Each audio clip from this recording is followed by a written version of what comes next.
प्रिय विद्यार्थियों, third year में कविता वाले पेपर में हम छायावादी कवि निराला के बारे में पिछली बार पढ़ चुके हैं। आज मैं आपको छायावाद के दूसरे कवि सुमित्रानंदन पंत के बारे में कुछ पढ़ाऊँगा। यह पहला वीडियो सुमित्रानंदन पंत की काव्य यात्रा के बारे में है और इसका दूसरा भाग उनकी कविता की भाषा और शिल्प पक्ष पर बात करने के लिए बनाया जाएगा। आज हम सुमित्रानंदन पंत की काव्य यात्रा के बारे में बात कर रहे हैं। सुमित्रानंदन पंत का जन्म उत्तराखंड, अब का उत्तराखंड और तब का उत्तर प्रदेश में अल्मोड़ा नाम की एक जगह है, अल्मोड़ा में कोसानी नाम की एक जगह वहाँ पर हुआ था 1900 ईस्वी में। छायावाद के चारों कवियों में अकेले कवि हैं जो पहाड़ों पर पैदा हुए और इसीलिए उनकी कविता में प्रकृति सौंदर्य बहुत ज़्यादा दिखाई देता है। और इसको आप तभी समझ सकते हैं जब आप कभी पहाड़ों पर जाएं और पहाड़ों पर रहें। उनकी प्रसिद्ध कविता है ना, पावस ऋतु में पर्वत प्रदेश, पल पल परिवर्तित प्रकृति वेश। तो पहाड़ों पे प्रकृति जिस तरह से रूप बदलती है, जिस तरह से बार बार अलग अलग दृश्य उसमें दिखाई देते हैं। अभी बादल आ रहे हैं तो अभी सूरज आ जाता है। उसको पहाड़ों पर रहने वाला व्यक्ति प्रकृति के सौंदर्य को सबसे अच्छी तरह महसूस कर सकता है। सुमित्रानंदन पंत की कविता में प्रकृति नानाविध रूपों में दिखाई दी है और इसीलिए उनकी कविता का जो पहला चरण है छायावाद का, उसमें स्वच्छंदतावाद सर्वाधिक दिखाई देता है। और यही कारण है कि जो तत्कालीन इतिहासकार थे आचार्य रामचंद्र शुक्ल, उन्होंने छायावाद के चारों कवियों में सबसे ज़्यादा अगर किसी कवि पर लिखा है तो वो सुमित्रानंदन पंत हैं, क्योंकि वो उनके प्रिय कवि थे। क्योंकि आपको पता ही है, जैसा मैं पहले बता चुका हूँ, कि आचार्य शुक्ल रहस्यवाद के विरोधी थे और प्रकृति प्रेम जो था छायावादी कविताओं का, जो वो पक्ष था, वो उनको ज़्यादा पसंद आया। इसलिए सुमित्रानंदन पंत की कविताएं आचार्य शुक्ल को बहुत पसंद थी। स्वच्छंदता का एक संबंध स्वाधीनता के भाव से भी है। ये बात मैं छायावाद पर अपने व्याख्यान के दौरान बता चुका हूँ कि कहीं ना कहीं यह भारत की आज़ादी की उद्भावना से भी जुड़ता है। सुमित्रानंदन पंत 1900 में पैदा हुए, 1977 में गुजरे। 60 वर्ष लंबा उनका पूरा काव्य यात्रा है और उनकी काव्य यात्रा दरअसल उसको 4 चरणों में जोड़कर देखा जा सकता है। मैंने पहले ये बात की थी कि छायावाद के बाद जब प्रगतिवाद आया तो छायावाद के 4 में से 2 कवि ऐसे थे जो घोषित रूप से प्रगतिवाद की ओर चले गए। उनमें पहले निराला थे और दूसरे सुमित्रानंदन पंत थे। तो उनकी काव्य यात्रा के 4 चरण हैं। पहला चरण छायावाद, उनके जो प्रारंभिक कविता संग्रह हैं उच्छ्वास, वीणा, ग्रंथि, पल्लव और गुंजन, यहाँ तक आपको छायावादी कविता दिखाई देती है। और उसके बाद दूसरा चरण आता है प्रगतिवाद का और उनका एक कविता संग्रह है युगांत। युगांत घोषणा ही दरअसल छायावाद के युग के अंत की घोषणा है। युगांत, युगवाणी और ग्राम्या, यहाँ तक आपको उनका प्रगतिवादी स्वर दिखाई देता है। उसके बाद वे महर्षि अरविंद के दर्शन से प्रभावित होकर के अध्यात्मवाद की ओर चले जाते हैं। कुछ लोग उसको समन्वयवाद भी कहते हैं। स्वर्ण किरण, स्वर्ण धूलि, उत्तरा, अतिमा, रजत शिखर, शिल्पी, सुवर्णवाणी, किरण वीणा। स्वर्ण बहुत ज़्यादा है इसलिए इसको स्वर्ण काव्य भी कहते हैं कुछ लोग। इस सबको मिलाकर के बाद में एक कविता संग्रह आया उनका चिदम्बरा। चिदम्बरा पर उनको ज्ञानपीठ मिला था और बाद में कला और बूढ़ा चांद, इस कविता संग्रह पर उनको साहित्य अकादमी पुरस्कार मिला था, जो हमारे देश में साहित्य के लिए दिया जाने वाला सर्वोत्कृष्ट पुरस्कार माना जाता है। तो यहाँ तक आपको पंत जी के काव्य पर महर्षि अरविंद के अध्यात्मवाद का प्रभाव दिखाई देता है और अपने अंतिम दिनों में वे गांधीवाद से बहुत ज़्यादा प्रभावित दिखाई देते हैं। खास तौर पर उनका अंतिम काव्य संग्रह लोकायतन यदि आप देखते हैं तो उसके अंदर आपको गांधीवाद का प्रभाव बहुत ज़्यादा दिखाई देता है। तो पंत जी की काव्य यात्रा उनके विचारों के परिणत होने के साथ, परिवर्तित होने के साथ साथ बदलती रहती है। यह दरअसल एक विचारशील व्यक्ति के कविता लिखने की खासियत है, जो कि मैं इसे गुण ही मानूंगा। पंत जी के बारे में मैं पहले बता चुका हूँ कि वो अल्मोड़ा में कोसानी नाम की जगह पर पैदा हुए। उनका बचपन का नाम गुसाई दत्त था, जिसे बदल करके उन्होंने सुमित्रानंदन पंत अपना नाम रख लिया। बहुत खूबसूरत थे पंत जी, लंबे लंबे बाल रखते थे रेणु की तरह और एक पूरे कवि थे। दूधनाथ सिंह एक बहुत बड़े साहित्यकार हैं, उन्होंने पंत जी पर रेखा चित्र लिखते हुए लिखा है कि वे कभी भी उन्हें अस्त व्यस्त नहीं दिखाई दिए। उनके घर में दोपहर में भी जाके खटखटा देंगे तो वे पूरे सजे धजे सुंदर बाहर निकल करके आते थे। यह उनकी पूरी कविता संग्रहों की खासियत है। तत्सम प्रधान, संस्कार युक्त भाषा। चलिए एक मज़ेदार किस्सा सुनाता हूँ आपको। ये तस्वीर देखिए, इसमें आपको 3 कवि दिखाई दे रहे हैं हिंदी के बड़े। बीच में पंत जी बैठे हैं, लंबे लंबे बाल से आप पहचान ही सकते हैं। एक और दिनकर हैं जो धोती कुर्ते में जो सज्जन हैं, और जो तीसरे सज्जन हैं उनके बारे में थोड़ा बताएं। वो हिंदी के एक और बड़े कवि थे जो पंत जी के बाद में हुए। पंत जी को अपने बड़े भाई की तरह मानते थे। हमारे भारतीय परिवारों में परंपरा है ना कि जब अपने संतान हो तो उसका नामकरण किसी अपने बड़े बूढ़े से करवाया जाता है। तो ये जो कवि थे, ये जो सूट बूट में दिखाई दे रहे हैं, ये इन्होंने अपने नवजात शिशु का नाम एक बार तो सोचा इनकलाब, लेकिन फिर पंत जी से पूछा गया और पंत जी ने गौतम बुद्ध के एक पर्यायवाची का नाम बताया जो रखा गया। अब मैं थोड़ा रहस्य खोल ही देता हूँ। ये हैं हरिवंश राय बच्चन और इनके बेटे का नाम रखा अमिताभ बच्चन। नाम सुना होगा आपने। अब आप सोचिए उनका नाम इनकलाब रखा जाता तो कैसा रखता, इनकलाब बच्चन। अच्छा ही है। खैर, तो ये तो किस्सा हुआ। तो अमिताभ बच्चन का नामकरण सुमित्रानंद पंत ने किया था। खैर, इस किस्से को छोड़ के वापस आगे बढ़ते हैं। मैं उनके पहले दौर की कविताओं के बारे में यदि बात करूं, छायावाद की कविता, छायावादी दौर की जो कविता है, उच्छ्वास, वीणा, ग्रंथि, पल्लव उनका सर्वश्रेष्ठ कविता संग्रह माना जाता है। कुछ आलोचकों ने इसे छायावाद के सर्वोत्कृष्ट शिखर की संज्ञा दी है। पल्लव की भूमिका बहुत महत्वपूर्ण मानी जाती है। पंत जी हर कविता संग्रह के साथ भूमिका जरूर लिखते थे। ये बहुत कम कवियों की आदत होती है, लेकिन पंत जी के यहाँ थी। इसका प्रभाव बहुत ज़्यादा आप उनकी कविताओं के विश्लेषण में भी देख सकते हैं। जैसा कि मैंने कहा, आचार्य शुक्ल के बारे में बात करता हूँ। आचार्य शुक्ल के ने छायावाद की जो 2 परिभाषाएं दी है वो आपके सामने पढ़ के सुना रहा हूँ, इससे आपको समझना आसान पड़ेगा। छायावाद शब्द का प्रयोग 2 अर्थों में समझना चाहिए। एक तो रहस्यवाद के अर्थ में, जहाँ उसका संबंध काव्य वस्तु से होता है, अर्थात जहाँ कवि उस अनंत और अज्ञात प्रियतम को आलंबन बनाकर अत्यंत चित्रमयी भाषा में प्रेम की अनेक प्रकार की व्यंजना करता है। पंत जी के यहाँ थोड़ा बहुत रहस्यवाद है, लेकिन इसका जो दूसरा हिस्सा आचार्य शुक्ल ने लिखा है वो ज़्यादा महत्वपूर्ण है और वो सीधे सीधे पंत जी की कविताओं पर लागू होता है। छायावाद एक शैली विशेष है जो लाक्षणिक प्रयोगों, अप्रस्तुत विधानों और अमूर्त विधानों को उपमानों को लेकर और अमूर्त उपमानों को लेकर चलती हो। लाक्षणिक प्रयोग, अप्रस्तुत विधान और अमूर्त उपमान, ये तीनों चीज़ें आपको पंत जी की कविता में भरपूर मात्रा में दिखाई देती हैं। मैं काव्य के शिल्प, उनकी कविता के शिल्प पक्ष पर बात करते समय इसके बारे में और बात करूँगा। अब मैं उनकी कविताओं के कुछ उदाहरण देकर के आपसे उनकी छायावादी कविता की कुछ विशेषताओं पर बात करना चाहता हूँ।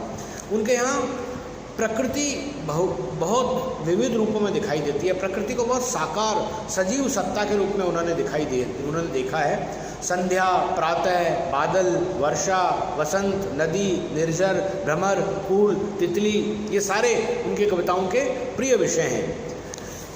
उन्होंने तो एक जगह लिखा था, तोड़ द्रुमों की मृदु छाया, तोड़ प्रकृति से भी माया, बाले तेरे बाल जाल में कैसे उलझा दूं लोचन। यानी कि वो प्रकृति के सामने मानव सौंदर्य को भी कम मानते हैं और एक स्त्री से कह रहे हैं कि तुम्हारे बालों के सौंदर्य में मैं कैसे जाऊं जब प्रकृति का इतना सौंदर्य मेरे सामने बिखरा पड़ा है। पंत जी के यहाँ जो महत्वपूर्ण बात है वो ये कि उनके यहाँ जो सौंदर्य है, जो स्त्री के बारे में जब चित्रण करते हैं तो वो स्त्री के बारे में कहते हैं देवी, माँ, सहचरी, प्राण। पंत जी के यहाँ शारीरिक सौंदर्य बहुत कम है, या कहा जाए स्थूल सौंदर्य का वर्णन बहुत कम है। उनके यहाँ सूक्ष्म सौंदर्य का वर्णन है। उन्होंने एक जगह लिखा है, बहुत प्रसिद्ध कविता है उनकी, वियोगी होगा पहला कवि, आह से उपजा होगा गान, निकल कर आँखों से चुपचाप बही होगी कविता अनजान। इसका ऐतिहासिक संदर्भ भी है। यदि आप जानते हो तो जो पहली कविता मानी जाती है वो वाल्मीकि की लिखी हुई मानी जाती है। कहा जाता है कि एक बहेलिये ने क्रौंच पक्षी का शिकार किया था और तब मिथुनरथ क्रौंच, मतलब जो प्रणय क्रीड़ा में रथ जो जोड़ा था उसमें से नर जोड़े को मार दिया था। तब मादा जोड़ी की चीत्कार को देख करके वाल्मीकि के मुंह से जो पहला छंद निकला उसे अनुष्ठुप छंद कहा जाता है और वहाँ से हम कविता का प्रारंभ मानते हैं हिंदुस्तान में। तो अनुष्ठुप छंद वियोग से पैदा हुआ है और वियोग उनका, तो वियोगी होगा पहला कवि, आह से उपजा होगा गान। इस तरह से पंत जी प्रारंभ में ही जो शारीरिक और मिलन का सौंदर्य उसके ऊपर वियोग को महत्व देते हैं।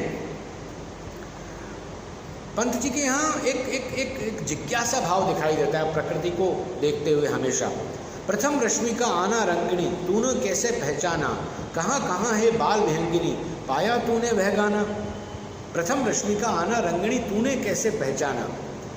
और वो प्रकृति को मानव रूप में देखते हैं। आप हमारे कोर्स में जो कविता है, हमारे कोर्स की कविताओं के बारे में थोड़ा सा बात कर लें। हमारे कोर्स में संयोग से जो सिलेबस बनाने वाले हैं उन्होंने जो पहली कविता चुनी है वो तो छायावाद की है, नौका विहार। नौका विहार कविता यदि आप देखते हैं तो उसके अंदर गंगा को एक स्त्री के रूप में देखा गया है। जैसा कि मैं पहले भी बता चुका हूँ, छायावादी कविता की सबसे बड़ी विशेषता है प्रकृति का मानवीकरण। तो प्रकृति का मानवीकरण करते हुए वे एक जिज्ञासा भाव से उसको देखते हैं। उनकी प्रसिद्ध कविता है मौन निमंत्रण, हमारे कोर्स में नहीं है लेकिन उस किताब में जो हमारे कोर्स में चुनी गई है उसमें वो कविता है। स्तब्ध ज्योत्सना में जब संसार चकित रहता शिशु सा नादान, विश्व के पलकों पर सुकुमार विचरते हैं जब स्वप्न जान, न जाने नक्षत्रों से कौन निमंत्रण देता मुझको मौन। तो एक मौन निमंत्रण है जो प्रकृति से मिल रहा है। मैं यहाँ नंद दुलारे वाजपेयी की जो परिभाषा है, जो छायावाद के बारे में उन्होंने दी है, जो प्रसिद्ध परिभाषा है जो आपको पता होनी चाहिए, वो पढ़ देता हूँ। मानव अथवा प्रकृति के सूक्ष्म किंतु व्यक्त सौंदर्य में आध्यात्मिक छाया का भान मेरे विचार से छायावाद की एक सर्वमान्य परिभाषा मानी जा सकती है। ध्यान दीजिए, मानव अथवा प्रकृति के सूक्ष्म किंतु व्यक्त सौंदर्य में आध्यात्मिक छाया का भान, आध्यात्मिक छाया का भान। प्रकृति के मौन निमंत्रण की बात कर रहे हैं ना कि जब वो मुझे कौन पुकारता है, तो ये छायावाद की वो परिभाषा पंत जी के मौन निमंत्रण कविता पर या नौका विहार कविता पर एकदम अच्छी तरह से लागू होती है। वियोग उनके लिए प्रिय विषय है, जैसा कि मैं कह चुका हूँ। शैली की वो कविता है ना, our greatest songs are those tales of saddest thoughts, जिसे तलत महमूद ने भी गाया है, अनुवाद किया है सबसे मधुर वो गीत जिन्हें हम दर्द के सुर में गाते हैं। तो ये आपको पंत जी के यहाँ साफ साफ दिखाई देता है। मैं फिर इस बात को दोहराना चाहता हूँ, स्थूल सौंदर्य नहीं, सूक्ष्म सौंदर्य। पल्लव कविता संग्रह की भूमिका जो पंत जी ने लिखी थी उसे छायावादी कविता का एक तरह से घोषणा पत्र कहा जा सकता है। उसके अंदर उन्होंने ब्रजभाषा की कविता के उन रूपों का मजाक उड़ाया, उन रूपों की आलोचना की जिसके अंदर उन्होंने छायावादी कवियों, रीतिकालीन कवियों ने ब्रज भाषा में भाषा को सीमित कर दिया था। एक तो ब्रज भाषा से लोहा लेना था, खड़ी बोली को स्थापित करना था, और दूसरा जो नायिका भेद का पूरा जो काव्य था उस सब की आलोचना करते हुए उन्होंने सूक्ष्म सौंदर्य की एक नई दृष्टि प्रदान की पंत जी ने, जो प्रकृति को मानव रूप में देखती है और उसका एक सूक्ष्म सौंदर्य हमारे सामने प्रस्तुत करती है।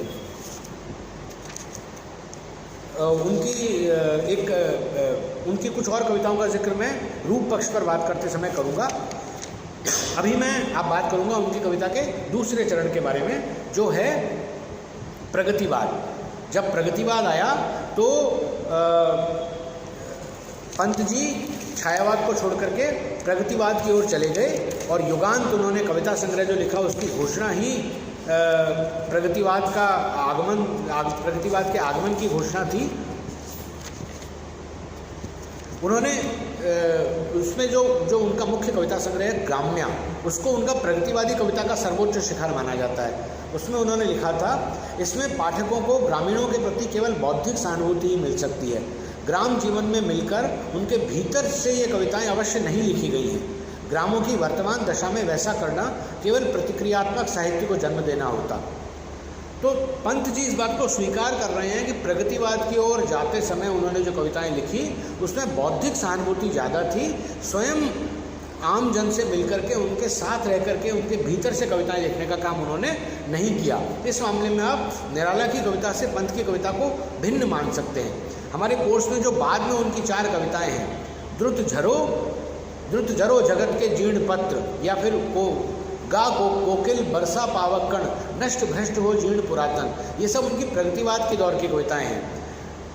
द्रुत झरो जगत के जीर्ण पत्र, पतझड़ आ गया है तो पुराने पत्रों को झड़ जाना चाहिए और नई कोपलों को आना चाहिए। ये दरअसल प्रकृति के माध्यम से प्रगतिवाद का उद्घोष है। पुराने मूल्यों को नष्ट कर देने की बात है, रूढ़िवाद को छोड़ देने की बात है। वे परंपराएं जो सड़ गल गई हैं उन्हें छोड़ करके नए आधुनिक मूल्यों को अपनाने की बात है। और अगली कविता जो है, गा कोकिल परसा पावक कण नष्ट भ्रष्ट हो जीर्ण पुरातन, इसके अंदर भी यही कोशिश की जाती है। बाद की उनकी जो ग्राम्य की कविताएं हैं, जैसे भारत माता ग्राम वासिनी, खेतों में फैला है श्यामल, धूल भरा मैला सा आंचल, इसी कविता की पंक्ति से प्रेरित होकर के हिंदी के प्रसिद्ध उपन्यासकार फणीश्वरनाथ रेणु ने पूरा उपन्यास जो लिखा उसका नाम रखा मैला आंचल। भारत माता ग्राम वासिनी, खेतों में फैला है श्यामल, धूल भरा मैला सा आंचल। इनके अंदर आपको ग्राम्य जीवन के सच्चे चित्र दिखाई देते हैं। हालांकि खुद पंत जी ने भूमिका में लिख दिया था कि बौद्धिक सहानुभूति है, इसके कारण कुछ हमारे मन में ये भाव पैदा होता है कि शायद वास्तविक चित्र नहीं होंगे, लेकिन ग्राम्य जीवन के वास्तविक चित्र उनकी कविताओं में आपको दिखाई देते हैं। खास तौर पे ग्राम्य की कविताओं में आपको उनके वास्तविक चित्र दिखाई देते हैं। उनकी एक और प्रसिद्ध कविता है ताज, जो हमारे कोर्स में है। ताज कविता भी प्रगतिवाद का ही परिचायक है। हाय मृत्यु का ऐसा अमर अपार्थिव पूजन, जब विषण निर्जीव पड़ा हो जग का जीवन, संग सौद में हो श्रृंगार मरण का शोभन, नग्न शुद्धातुर वास विहीन रहे जीवित जन। लोग जब मर रहे हैं भूखों, तब आप ताजमहल बनवा रहे हैं। ये एक तरह से दरअसल प्रगतिवादी दौर में ताज के खिलाफ कई कविताएं लिखी गई। उदाहरण के लिए साहिर लुधियानवी की प्रसिद्ध कविता है, एक शहंशाह ने बनवा के हंसी ताजमहल, हम गरीबों की मोहब्बत का उड़ाया है मजाक, मेरी महबूब कहीं और मिलाकर मुझसे। या कैफी आज़मी की भी कविता है, दोस्त मैं देख चुका ताजमहल वापस चल। या अगर आप फैज़ अहमद फैज़ की कविताएं देखें तो ये एक अतिवादी दृष्टि थी जो प्रगतिवाद के दौर में आ गई थी। गेहूं बनाम गुलाब, रामवृक्ष बेनीपुरी का निबंध यदि आप देखते हैं तो सौंदर्य को उपयोगिता का विरोधी मान लिया गया था। इसको एक तरह की अतिवादी दृष्टि कह सकते हैं। जिस खेत से दहका को मयस्सर न हो रोटी, उस खेत के हर गोशाए गंजुम को जला दो। तो यानी कि वो फसल जो अनाज नहीं हो पाती वो उपजाती वो बेकार है, यानी गुलाब बेकार है और गेहूं हमारे काम का है। इसको हम एक तरह की अतिवादी दृष्टि कह सकते हैं, जो आपको ताज कविता के खिलाफ उनकी कविता में दिखाई देती है, जहाँ वो इसे मृत्यु का पार्थिव पूजन कह रहे हैं। तो ताज कविता भी उनके प्रगतिवाद के दौर की कविता है। और जो अंतिम कविता हमारे कोर्स में है, परिवर्तन, विश्व में हे परिवर्तन, अतल से उमड़ अकुल अपार, मेघ से विपुलाकार, दिशावधि में पल विविध प्रकार, अतल में मिलते तुम अविकार। परिवर्तन के पक्ष में कविता है, शुद्ध बौद्धिक सहानुभूति की कविता है। इस तरह की सैद्धांतिक कविताएं उन्होंने भौतिकवाद पर भी लिखती हैं, मार्क्सवाद पर भी लिखी हैं, लेकिन इन कविताओं में आप संवेदना पक्ष थोड़ा कम पाते हैं। इस मामले में हम उनको निराला से अलग करके देख सकते हैं। और उनका जो अंतिम काव्य संग्रह आता है लोकायतन, वहाँ आपको गांधी का प्रभाव दिखाई देता है, बीच में समन्वयवाद का प्रभाव ही देता है। लेकिन वो कविताएँ जो महर्षि अरविंद और गांधी से प्रभावित जो कविताएं हैं वो हमारे कोर्स में नहीं है, इसलिए मैं उस पर कम चर्चा करूंगा। हमारे कोर्स में उनके छायावाद और प्रगतिवाद के दौर की 4-5 कविताएं हैं। उनको पढ़ते समय आप इन चरणों को यदि याद रखेंगे तो इन कविताओं को समझना आपके लिए आसान पड़ेगा। मैं उनकी कविताओं के रूप पक्ष पर अगले वाले वीडियो में चर्चा करूंगा। फिलहाल आपके लिए जान लेना जरूरी है कि जो प्रकृति प्रेम और कल्पना की उन्मुक्त उड़ान, वो पंत जी की कविता की सबसे बड़ी खासियत है। और प्रकृति का मानव रूप में चित्रण और उसके सूक्ष्म सौंदर्य का अंकन, और स्त्री का भी जब अंकन किया जाए तो दैहिक सौंदर्य का नहीं वरन सूक्ष्म सौंदर्य का अंकन करना, ये उनकी कविताओं की खासियत रही है। इसके बाद दूसरे वीडियो में हम उनके रूप पक्ष पर चर्चा करेंगे। शुक्रिया।